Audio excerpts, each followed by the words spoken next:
이 토지를 개발할 때 크게 행정 프로세스가 큰 축에서 두 개가 있어요.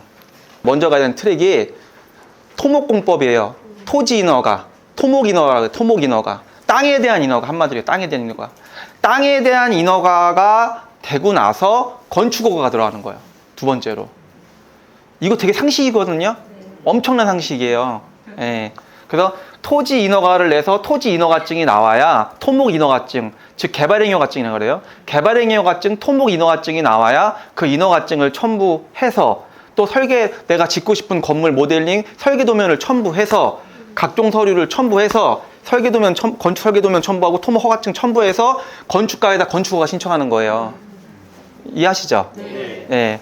그러면은 크게 토목 허가와 건축허가 있다고 내가 말했고, 그러면은 이 두 개 과정이 준공이라는 게 있을 거 아닙니까? 네. 토목 준공, 건축 준공. 네. 그러면 사용하려면은 이 건물 증거를 사용하려면은 언제 사용해야 돼요? 건축 준공이죠.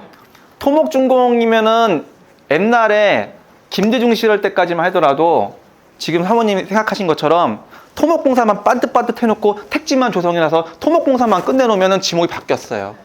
그렇게 토목준공이 났어요. 네. 지목이 대지로 바뀌었다는 거야. 대지로. 그게 토목준공이니까. 그건 그때 시절 얘기고 노무현 정권 지나면서 법이 다 바뀌었어요. 네. 야, 이렇게 하니까 맨날 땅 투기한다. 맨날 대지로 형제 변경해놓고 다 땅 팔아먹고 개발하고 나중에 다 건물 막상 준공 안 나고 사고 난다. 그래갖고 노무현 때 다 바꿔버렸어. 땅이라는 거는 실사용자 중심으로 가라. 실사용자 중심으로 갈 것이며 실사용 목적. 그리고 토목 준공 내는 것도 대지로 바꿔주는 것도 건물이 외형 건물이 거의 90% 완공돼야지만이 토목 준공 내줘라. 그래서 토목 준공을 내려면은 건물이 서 있어야 안 서 있어요. 지금 법은 다 서 있어야 되는 거야. 네. 바닥기초 공사하고 당연히 뭐 철콘이든 기둥이든 빔 다 올라가야 되고, 그리고 판넬 다 붙여야 되고, 지붕 다 들어가고, 정화조, 수도, 전기 다 설치해서 세트가 끝나야 토목준공 나는 거 지금. 결론은 건물이 완공이 돼야 토목준공 난다고 지금. 노무현 때부터 다 바꾼 거야. 그래서 여러분들이 이 용어 표현을 잘해야 돼. 제가 재판이라는 재판을 많이 해봤을까 안 해봤을까요? 느껴지지 않아요? 저 되게 디테일하지 않아요?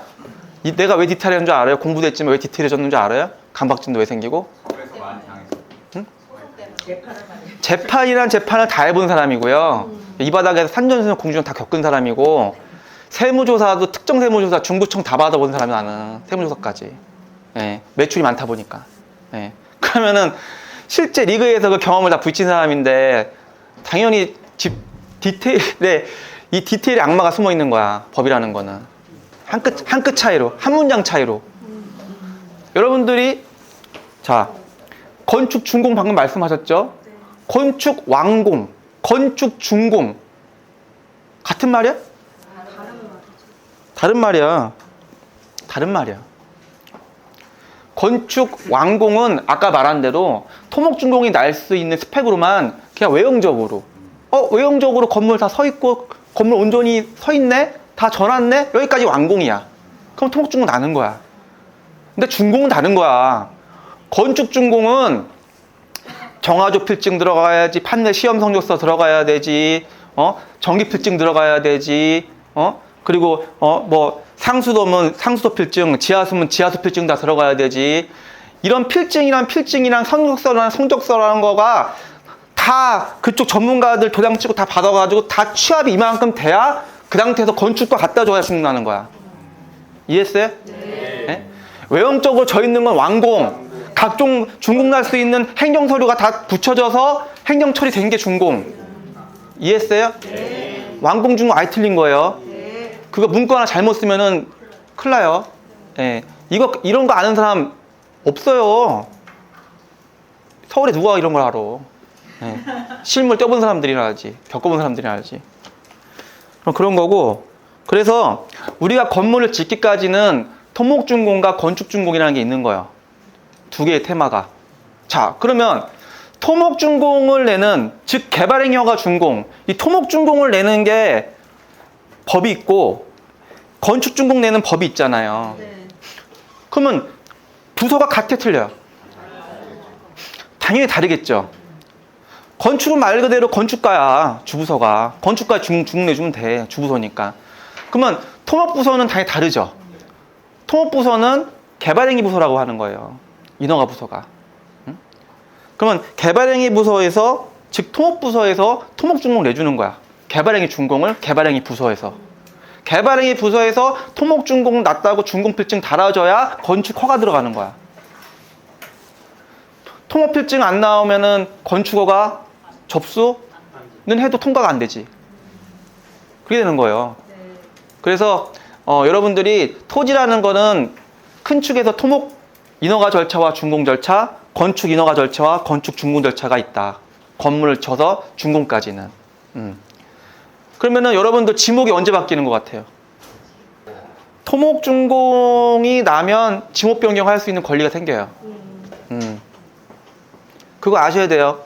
어떤 분들은 꼭 건축 준공이 나야지만이 지목 변경 되는 거 아니야? 그거 아니에요. 토목 준공 나면 바꿀 수 있어요. 예. 그럼 지목 변경 되면 지목 변경에 대한 취득세가 나오겠죠. 여러분들 취득세 구조 다 알아요? 우리가 건물을 준공할 때까지는, 자, 일단 땅을 샀어. 그럼 땅을 매입했으면은 그 매입가에 대한 취득세 나오죠. 그리고 또 우리가 건물 토목 준공되면은 지목 변경 아까 바꾼다 했잖아. 그럼 대지나 공장 부지는 지목이 장이야. 주택은 대고. 그럼 지목을 형질 변경함으로써 바뀌는 지목 변경 취득세도 또 나가죠. 그렇죠? 그 취득세는 그렇게 나가는 거예요. 취득세라는 표현은. 근데 요율이 틀려. 얘는 땅은 4.6%고 얘는 0.3%야.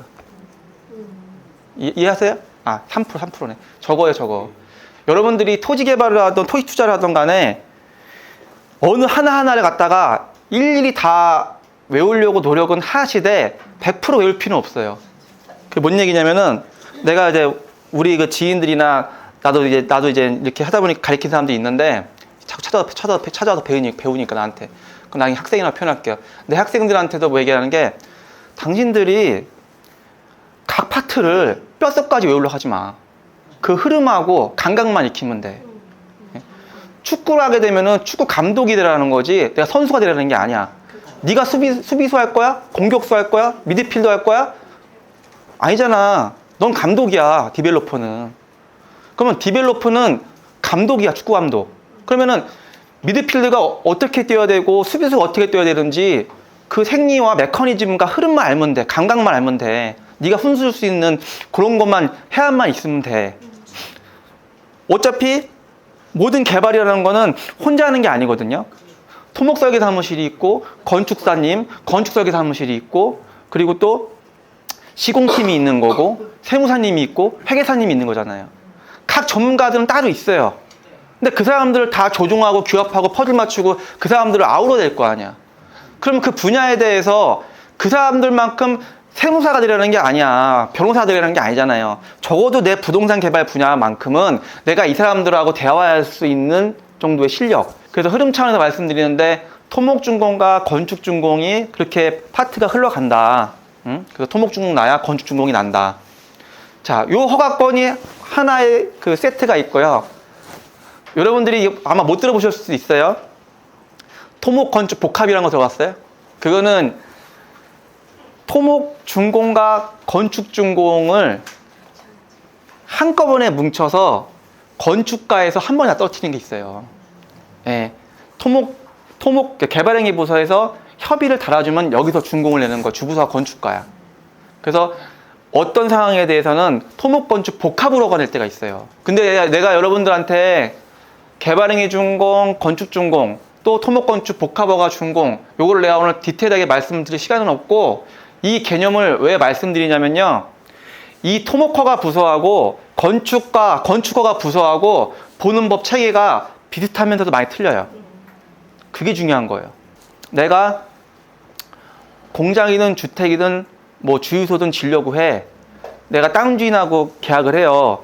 주인님, 내가 땅 소유주님, 내가 이거를 당신 땅을 얼마에 살 건데 다만 나는 여기다가 주유소를 짓고 싶습니다. 주유소 장사 잘 될지 알아니니까. 근데 다만 이거 인허가 조건부로 계약합시다. 그러면 이건 일단 현재는 농지니까. 이 농지 상태니까 내가 농지 사서 농사 질러 사는 게 않냐. 나 이거 주유소 질라고 주유소 합할 사람이다. 그러니까 주유소로 허가 나는 거를 전제로 계약을 해달라. 그래서 주유소 인허가 조건 계약을 한단 말이에요. 주유소 인허가 계약 조건을 했는데 허가하고 잔금 조건을 했는데 이 주유소 할 사람 이분이 바보같이 주유소로 그 위험물 저장 처리소라고 해요. 그 주유소 허가를 개발행위 허가증만 받아놓고 잔금을 줘버린 거야. 그리고 이제 잔금 주고 소유권 등기하고 건축가에 건축허가 들어가려고 해. 근데 갑자기 건축가에서 클레임이 걸려. 기반시설 중에 뭐 동의 받아오세요. 뭐 빠졌어요. 도로조명 가변 차선 짧아요. 뭐 이거 다시 받아오세요. 도로조명 구간 겹치니까 겹친 동의자는 또 받아오세요. 이 말을 이해 못 하실 수도 있어요. 그러니까 내가 말하는 거는 인허가 조건부 계약도 토목 허가만 내서 잔금 줄 경우가 있는 거고, 즉 개발행위 허가 뽑고 나서 줄 때도 있는 거고, 건축 허가까지 완벽하게 나고 나서 그 후에 줘야 될 경우도 있는 거예요. 그러니까 인허가 조건부, 인허가 후에 잔금 줄게, 이 계약 조건이 토목 허가 후에 줘야 될 때도 있고 건축 허가까지 떨어지고 줘야 될 때도 있는 거야. 그거 아셔야 되는 거야. 왜? 토목 부서하고 건축 부서가 보는 법이 틀린 게 또 많기 때문에. 예. 1대1이 아니기 때문에.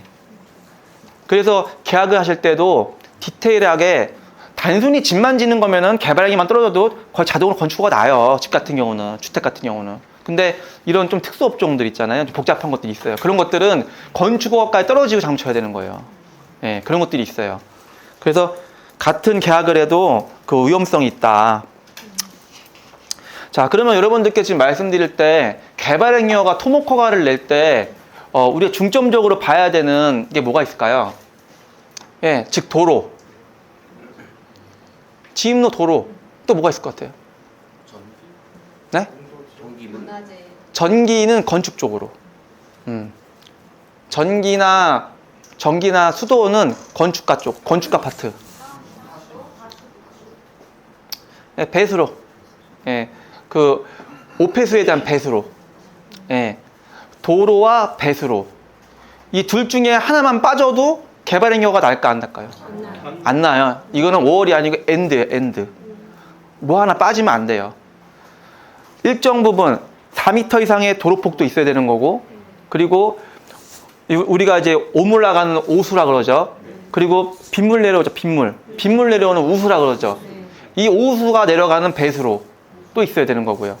그래서 오수가 내려가는 이 오수 배수로하고 이 일정 부분 도로폭의 진입로하고 이 도로와 배수로가 없으면은 절대 개발행위가 안 나는 거예요. 자, 그럼 이것도 내가 왜 짚고 넘어가냐? 여러분들한테 오늘은 디테일하게 말 못하지만 개념만 얘기하는 거야, 개념만. 이걸 내가 왜 얘기했겠어요? 여러분들 경매 공부 하시잖아요, 경매 공부. 여러분 자연 땅을 원형지라 그러잖아요? 농지나 아니면 원형지라 그래, 자연 땅. 그 원형지 땅이 나왔는데 너무 싸게 나온 거야, 목도 좋고. 그래서 경매 입찰을 받고 싶어. 그래서 입찰 용감하게 딱 받았어? 싸게 받았어? 아, 싸게 받았다, 좋다, 이렇게 했단 말이야. 근데 개발행위 허가가 안 된다는 거야. 그래서 토목사기 사무실에 짚었는데 안 된다는 거고 시청가도 안 된다는 거야. 그래서 왜 안 됩니까? 그랬더니 이 도로가요, 국공유지 도로가 아니잖아. 이거 개인이 만든 사도야, 사도. 이거 도로폭이 넓은 6m인데 이 6m 도로에 대해서 당신 등기부등본이나 토지대장 떼어봤어? 홍길동으로 나와 있잖아, 소유주가. 이거 홍길동이가 여기 몇 천만 원 들여서 공사한 사도야, 사도. 이 사도가 붙어있다 그래서 동의 없이 어떻게 내가 허가를 내줘? 화성시에서 안 내주지. 행정청에서 절대 안 내주지. 그러니까 눈으로 봤을 때 도로 붙어있네? 오폐수, 배수관 다 붙어있네? 배수로 있네? 그러니까 기반시설 되니까 받은 거야. 받았는데 이 도로가 보니까 사도야. 동의 받아오래. 그럼 죽는 거야, 그냥. 돈 날리는 거야. 그 땅은 건축법상 뭐라 그러는 줄 알아? 그걸 보고? 맹지. 그렇죠. 잘하시네요. 인허가상 맹지라는 거, 맹지. 예. 그래서 육안으로 보고 판단했는데 서류를 까보니까 사도라서 인허가상 맹지야, 맹지. 동의를 받으러 왔는데 홍길동이 한 장 갖고 와 그러는 거야.